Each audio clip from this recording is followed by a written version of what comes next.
High, সবাইকে good morning. আশা করি সবাই ভালো আছো, আমিও ভালো আছি। আমার ভিডিও বানার কারণটা হলো কি, আমার চ্যানেলটা দেওয়া আছে, ইউটিউবের চ্যানেলটা দেওয়া আছে, সবাই সাবস্ক্রাইব করে রাখো।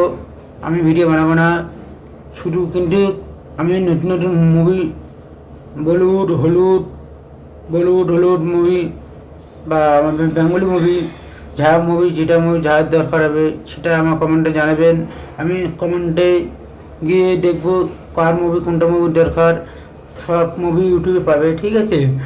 আর একটা কথা হলো কি, আমি চেষ্টা করব যে বলিউড মুভিগুলো আছে যে, বা হিন্দি বা আমার যে হিন্দি মুভিগুলো আছে, সেই হিন্দি মুভিগুলো যে আজকে যে রিলিজ হয়, সেই মুভিটা আমি 12 ঘন্টা বা 13 ঘন্টা পরে আমি আমার চ্যানেলটা পাবেন, ঠিক আছে। আশা করি সবাই ভালো আছেন। যাই হোক, এটাই বলার ছিল, আমার চ্যানেলটা সাবস্ক্রাইব করে রাখো। আমি নতুন নতুন মুভি আমার ইউটিউবে পাবে, ঠিক আছে। বাস এটাই আমার বলার ছিল, আর বেশি কিছু বলবো না, সময় হলে সব কিছু বলবো। বাই।